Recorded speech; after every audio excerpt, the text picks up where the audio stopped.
New episode of Rants and Tea with Kelly B. I have been gone for a long time. I wasn't even here for a long time to then be gone for a long time. But I'm gonna bring this on back, okay? And it actually may turn into a podcast. We gonna see. Wait, what's the difference between a podcast and just doing this? Maybe because I ain't figured out how to do it on audio or do nothing because I'm recording it. Because if I think about it too hard, ain't nobody gonna get nothing, okay? And today, I'm just gonna go over some stuff that I just perused on the internet. I'm gonna try my hardest to not curse as much. I just feel like sometimes messages get lost in the sauce. And I'm also trying to not be under the influence besides caffeine. Okay, y'all, so this is my cup today. I hope that ain't hurt y'all ears. This is my cup today, my Old Bears cup. Tea, it's not tea, it's coffee. Okay, so did you guys hear that the unemployment rates are at its highest since 1929? And in 1929, I think was that the Great Depression? There's a few things that factor into this. Now, one of those things is the pandemic. And, you know, a lot of people during that time kind of quit their job. And now they don't have a job. What is the unemployment rate? The unemployment rate is the percentage of workers who do not have a job but are a part of the labor force. It has historically been impacted by economic events. Those economic events that we have had lately, pandemic. Before we had the recession. The way they track the percentage for unemployment workers is they track business cycles. Recessions are a part of that cycle. And they track things that can cause high unemployment. Pandemic, the depression. Things that I say in here, it is called Rants and Tea with Kelly B. So you're going to get some tea and you're going to get some stuff that is just off my noggin and it's just my regular old cynical talk shitty Kelly B type of explanations.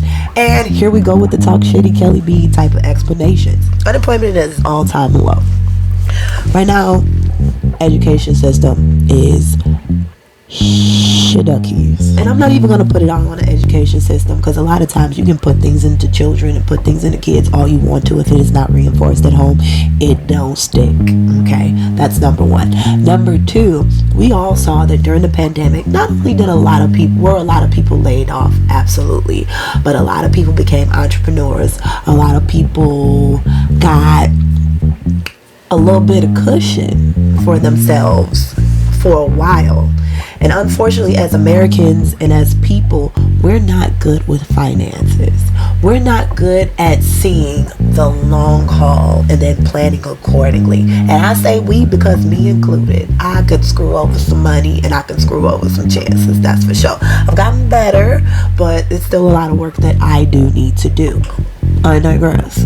But I think a lot of people during this pandemic were like, hey, I got this money. They give me $1,300 a month. They giving me, I don't know if it was it that much a month, or I'm getting way more in unemployment than I would have had, or I could keep this going. I could figure out how to keep this going. Now I live in the Midwest, and I saw people sitting up there living in the hood, buying Ferraris, not Ferraris, I'm exaggerating, buying Audis, buying, everybody named mama had a damn BMW, the same kind. I don't know the year, I'm looking up and I'm gonna put it up here somewhere, but everybody had one of them jokers, okay, living in the hood. I ain't seen nobody put no money into their mama house, which they living rent free, their grandma house that they living rent free, doing all types of stuff, and nobody thought, hey, this ain't gonna stay. This is going to leave us eventually. So what am I gonna do after it's gone? Unemployment, it sucks, but it's great. I don't want to work for a living. I understand people not wanting to work for a living. I don't want to do it. But it's something that we have to do as human beings. It's been this big push lately as far as like people, you know, prioritizing their mental health over their work. And I think it should. There's something that we lack in this US of A that is called balance. Mental health and duty. Sometimes duty can overshadow mental health. It does not mean that we should not do duty. Am I saying, oh, you should be in you should go to that job that you absolutely hate? No, find a different job. But I also think that you should contribute to the very people that you are asking to give you things also. Oh, well, these big people, they got all this money. That's true. That is true. Two things can be true at the same time. The 1% can be taking all your money and taking advantage of the workforce, and at the same time you still need to pay your bills, because ain't nobody gonna give a shit. And that's what sucks about being an adult. Sometimes you just gotta adult, and you just gotta adult. Don't get me wrong, I think absolutely minimum wage and work wages need to change. Work wages have not changed since, first of all, minimum wage only went up when I was 18 or so. I might be off on them numbers, but I am in my late 30s right now. So minimum wage has not changed since then. Inflation, prices, and things like that keep driving everything up. But honestly, the solution to that is to not go to work. Cause then you ain't gonna have no money anyway. I don't know. I'm not saying that you're not allowed to feel a certain way about how your job and how your life is going. But at the end of the day, it is your job and it is your life. People don't want to work. People got a good taste of that staying at home and not doing jack. Was it fabulous? Yes. I got a cool 3 months. And then it was over with. And it was nice, but I will admit I was honestly ready to go back and do something else, to do some work. And shout out to all the people who did become entrepreneurs and are still keeping at it. I think some of you also realize that entrepreneurship is a bit harder than you thought it was. It just is. And I ain't no shade, no tea. Honestly, to be brave and to actually take that leap to become an entrepreneur, better muzzle toss to y'all, because I can't do it. It's a lie. It's just a lie. It's just a lie. But yeah, unemployment rates all-time high. People ain't going to work. People ain't trying to go to work. I don't know what they gonna do with the money situations, but good luck. So I thought I recorded introducing this next segment. Gonna read a few posts from 6 Brown Chicks. Check them out. The stuff is juicy and half of it I don't believe, but yeah, that's what we're gonna do. Enjoy. I'll probably be back. Okay, so this one says, I proposed to him in front of my fam last year and he said yes. I proposed to him in front of my fam. I'm gonna assume that this is a woman. And he said yes. Now he says he needs space and wants to wait until 2024 to marry. I asked, why did you agree to get married? He said, I pursued him like Michael Myers and he was scared to reject me. I'm a soft woman. Help. Okay. Now, women, if you want who you want and you got an eye on the prize, go for it. I don't like to necessarily put on people when they're like, oh man, do this, women do that, yada yada yada. Honestly, you don't know till you ask. And unfortunately, the woman put her heart out on the sleeve and she went for what she thought what she wanted. And he said yes, so she thought, okay, everything was all good, everything all gravy. Now I can see both sides. I guess I can see both sides. And when she says she's a soft woman, you could be a soft woman and you can also be a little bit scary. You know, I will say the fact that you proposed to the dude in the first place tells me you might be a little bit scary. While it shouldn't, or maybe, let me not tell men how they should feel. But I think when it comes to a proposal, there's a certain, especially if it's publicly, because she said that she proposed to him in front of his family. So what you gonna be like, hell no? And then everybody looking at you like you crazy. And then also taking that proposal, we know how our family members can be. We know how the people that we know can be. They was probably clowning him. You know they was clowning him. I know my family would have. I know I would have. Girl, not to go against womanhood, but it reads desperation. It does. It does. And that, as a person that has done cringy shit, and if you're a woman and you say that you have never done cringy stuff when it comes to the opposite sex, you're lying or you're delusional. You just are. We have all done cringy stuff in the name of love. But girl, let this be your lesson and don't do that no more. Okay, alright, let's move on. Here's another proposal story. Why am I doing all the proposal stories? But here's another proposal story from 6 Brown Chicks. Dating an amazing woman for 7 months. I treated her to dinner and I told her that I fell in love with her and wanted to be with her always. Her response, "You're kind. Thank you for dinner." I had my ring in my pocket. Take it back or not. Help. It could be just as cringe, because obviously I don't know if you are if old girl was an expert actress during these 7 months. I personally cannot fake the funk with somebody for 7 months. I personally can't, but I know people out there that, you know, they can get some Academy Awards on being a shitty person. I mean, you know. And it also could be 7 months can be too soon for some people. It may take a bit longer to see that you guys are compatible. But unfortunately, I thought it was odd that he read into "this is ready for marriage" and she wasn't even nowhere near on the stratosphere of that. I feel bad for the dude. Definitely feel bad for the guy. Definitely do. But I'm also like, what? Did you not see some stuff in the relationship that kind of made you, and I would say that about the previous lady I talked about too, that made you kind of be like, maybe I'm reading too much into it. I will say, just from personal experience, we tend to get very excitable about the person that we like. And when you do see certain signs in someone that kind of tells you, you know, maybe they ain't feeling it, or that wouldn't really be something that I would do for them, that might have been a little bit foul. That might have been a little bit, you know, that kind of takes you aback. There are things that give you flags that make you see that a person's not really feeling you the way you feel them. Now, disclaimer, I understand. Let's leave room for the fact that everybody does not love the same way. Let's leave room for the fact that everybody does not express love in the same way. But certain things like marriage should be implied at least before you ask about it. Okay? And even with the girl in the previous proposal that asked the dude, like, did you ever, I'm wondering, like, did she ever even ask, like, you know, will we ever get married one day? And it's not to say you can't lie to her either, or vice versa, or the woman with this guy lied to her. But yeah, dude, take the ring back, cause she's just not that into you, and it sucks. It does, but that's life. C'est la vie. All right, let's see what else. Let me tell you about this one I saw. I have a 19-year-old son, so this struck a little bit of a chord with me. All right, so my 18-year-old son got his girlfriend pregnant and tried to move her in my house.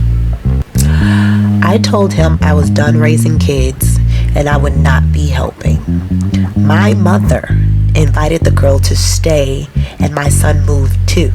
They've excluded me from the baby shower in their lives. I miss my son. Help. Let me tell you something, okay? First of all, I was a teen mother. I had a kid at 17.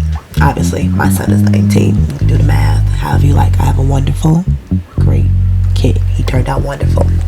One thing that we made sure to do throughout that entire time, and that I also do with my other kids, because I understand the hardships and, you know, that comes along with being a parent. It is a great responsibility that unfortunately nobody takes as such. You're creating a whole entire human being that you can potentially screw up, unintentionally or intentionally, and then that's another member of society that could either help or hinder it. It's a great responsibility, okay? So them talks prior to 18 and contraception, it would have been nice. But, you know, the girl pregnant, the cherry pop, everything is done already. What you gonna do? All right. So he wanted to move his girlfriend into the house and play house. Rightfully so, in my opinion. The mother said no. I don't even understand where the son fixed his mouth to even ask the mother if this was gonna be okay. Cause I would have known what that answer was. I don't understand. So, is there any reason why she couldn't be in her own house? Did her people put her out? What happened? Why does she have to come over here? And also, talks need to be had with the son, but unfortunately, grandma taking it over. Where if you bring in life into this world, you need to figure out how to take care of it. I wasn't there when you and her decided to juice and make little puppies. So this is going to be your responsibility. I could understand a mom feeling bad about missing her son, but sometimes that tough love gotta happen. And honestly, they don't want you to see the kid. You miss your son, but it sounds like your son is a little bit of a brat. I hate to say it. He needs to be taught consequences, and honestly, I'm not sure, but he may end up needing you before you need him. So eventually, they'll come back and say something. If he's an entitled as he seems in here, he probably ain't gonna learn this lesson no way. I'm making assumptions. I don't know. This is a paragraph and stuff. I'm making assumptions. I'm really trying to understand why is it that they need to live together. So I'm guessing the girl must have got put out from her home. But even then, if he's 18 and she's 18, go find you some low income. Y'all gonna make it work. Did my village step in when needed to in order to rear him, in order to help me with transporting my kids, or if I had absolutely nothing? Absolutely. I had a wonderful village, but I was still expected to be the parent. And my baby daddy, one moving in, I wasn't even gonna pretend to even feel like that was an inkling, because I already knew my mama, it wasn't gonna happen. So I guess I'm wondering, what gave your son the inkling that you was okay with it? Cause I know my mama would have been like, hell to the no. But yeah, po baby. Okay, y'all, one more. And this one is actually pretty funny. Married for 3 years without consulting me, my husband got liposuction and a fat transfer to his procedure didn't take. And his once beautiful bratwurst looks like a week-old gas station hot dog. Oh, I did not remember reading that part. I told him I hate it. Lick it or lose it. Advice. Lick it or lose it. Okay. All right. So, I did not think that you could get liposuction and fat transferred to your penis. Can that really happen? Let's look it up. Let's see. Can you get fat transfer to penis? Penis enlargement. No cutting, no stitches. Best BBL surgeons. I didn't ask y'all about that. Penis fat grafting, also called fat transfer. Phalloplasty. Y'all think that's right? Okay. Which has the ability to provide a larger penis by transferring the patient's own purified fat from one area of the body to the penile shaft. Using the body's own fat supply removes the risk of an allergic reaction and keeps the filler 100% natural. So it can happen. Dude, some of y'all have a chance. When it comes to men and their member, it is they are very sensitive about their sexual prowess and their equipment. I get it. I totally do. Because what if you kind of come not packing as much? Of course you want it to be a little thicker. Maybe it's long, but maybe it's a little bit skinny. Maybe it's, I get it. And if you have this ability to not only to boost your confidence, but to also please your partner, why not? Or partners, or whatever. But now it look like a stuffed sausage, a gas station hot dog. That doesn't. What's that look like? Like the 7-Eleven hot dogs? They look like it got bacon bits in it. That look kind of diseased, don't it? I don't know. Yeah, I'd be kind of weirded out by that too. But let me just say, men's members regularly are just not, genitals are not cute. let's just say that, period, men or women, I don't care. I've never seen anybody say, oh, he has a pretty penis. That doesn't happen. So it's not cute, but I understand looking at it and absolutely drying up. I get it. But girl, if you don't like it, you don't like it.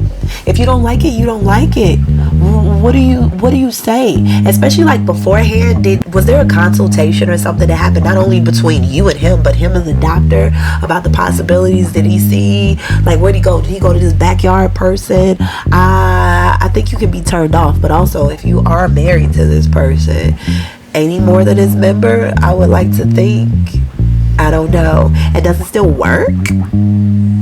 If it still works and you had no problem with it before, but the only thing is it just, and if it's not disease, it's okay, girl. Get the lick it. Don't lick it. Don't lick it. I mean, lick it if you want to. Lick it if you want to. But it's like, you could turn off the lights and just do what you got to do. I don't know. But girl, good luck. Alright, y'all, so that's it. And I want y'all to come back and check out some more stuff. I want to say shout out to the football player. I'm not sure of his name. I'll put it up here or something like that. I did watch the game where he passed out, and he is great now. He's okay. He went into a cardiac arrest. The dude was only 24, and they are paying him his full salary, even though he's going to be out on the injured list. It's best that he just, I think they don't want that lawsuit neither. But, it's kudos, NFL. Y'all got the money. I think you can do it. He's a young guy, and y'all going to end up killing his body before he become 50 anyway, so give him money. Y'all, I want y'all to thank you so much for joining Rants and Tea with Kelly B. Subscribe, like, tell your friends about it. There is more to come. Check it out. Check me out. Check my older videos out. Don't be so off put by like my cousin and stuff like that, because it just, I'm trying to reel it in. I'm trying to get better. I'm trying to get better organized. All right, y'all, that's it. Love y'all. Thank you. Bye. See you next time.